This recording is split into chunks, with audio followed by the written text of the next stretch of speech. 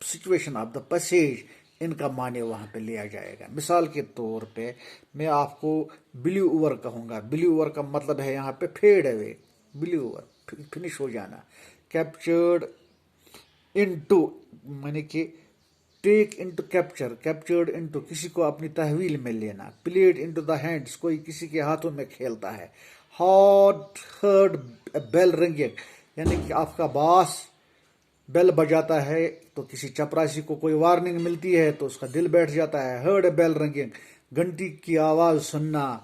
Was stick dim یعنی کہ was stick dim کا مطلب ہے کوئی بات سن لیتا ہے کوئی تو وہ سٹک ڈم ہو جاتا ہے. کیا ہو جاتا ہے؟ اس کا دل بیٹھ جاتا ہے کہ یہ کام نہیں ہونا چاہیے تھا. تو اس کے بعد کیا آتا ہے؟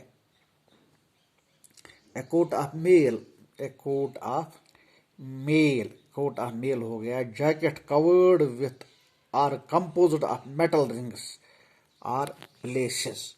تو the favourite haunt, the favourite haunt ہو گیا وہ جگہ جہاں پر آپ ایک بار جاتے ہو پھر بار بار جاتے ہو، بار بار جاتے ہو. جیسے ہمارے لیے پہلگام ہے، that is a favourite haunt, وہ فیوریٹ جگہ ہے جو ہمیں کھینچ لیتی ہے ہر سال. میرے لیے تو بنگس ہے. اس طرح سے فیوریٹ ہانٹ کا نام یہی ہے. تو اس کے بعد یہ لیسن ہے. Pancake was the brand name of the makeup material that Gemini Studios bought in truck loads.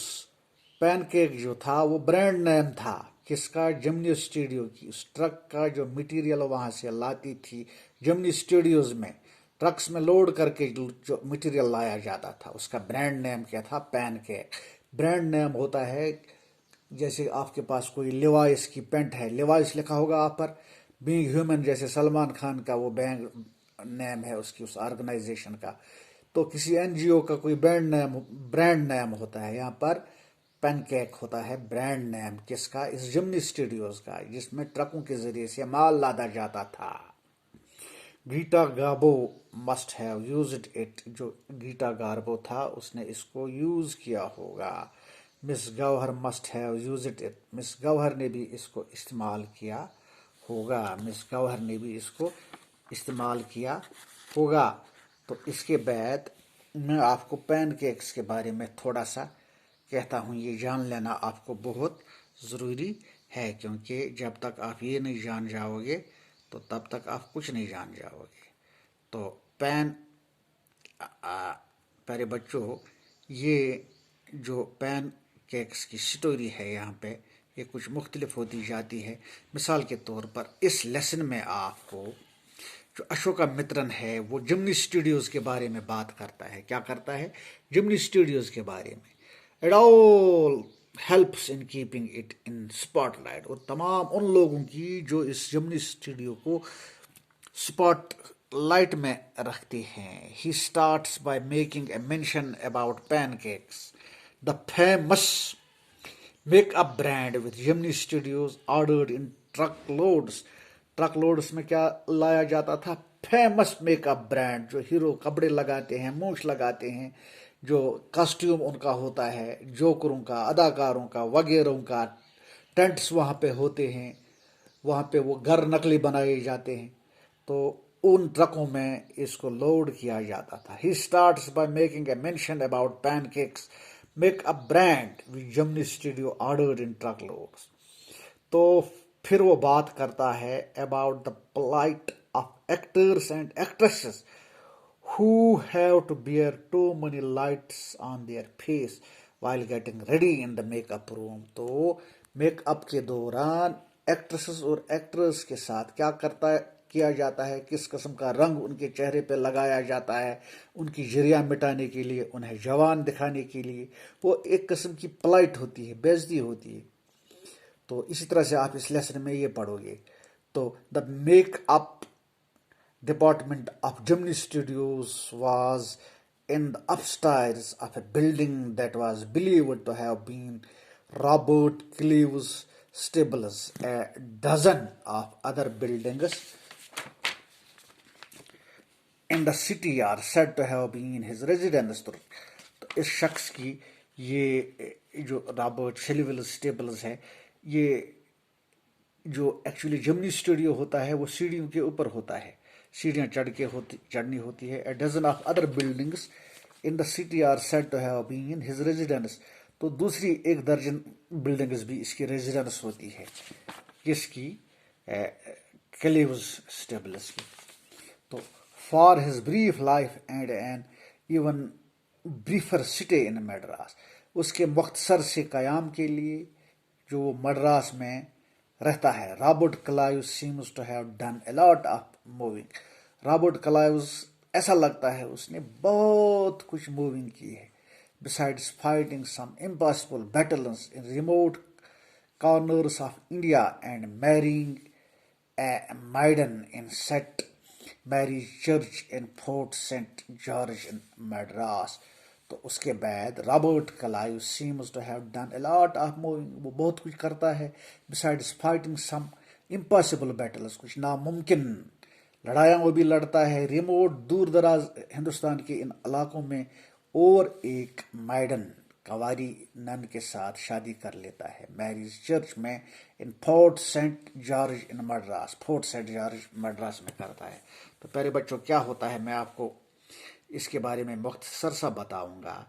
تو the make up department according to this extract is used heaps of makeup turn them into ugly looking creatures. Shockingly, he talks about the office boy of the makeup department whose task is to slap paint onto the faces of players at the time of crowd shooting. تو اسی طرح سے اس lesson میں کیا ہوتا ہے، ان اداکاروں پہ کس طرح ان پہ رنگ پھینکا جاتا ہے، پانی برسایا جاتا ہے، یعنی کہ ایک طرح کی بےزتی ہوتی ہے، پھر وہ فلم بنتی ہے. کبھی کسی کو گندی نالی میں جمپ کرتے دکھایا جاتا ہے، کبھی کسی کو دھول مٹی چاٹتے ہوئے دکھایا جاتا ہے. یعنی کہ اس وقت ان ایکٹرز اینڈ ایکٹریسز کی کیا پلائٹ ہوتی تھی، بےزتی ہوتی تھی، وہ اس لیسن میں ڈسکرائب کیا گیا ہے. تو ویڈیو شارٹ ہو گیا، اس کے بعد یہ اپلوڈ نہیں ہوگا. کل انشاءاللہ میں باقی کلاس لوں گا.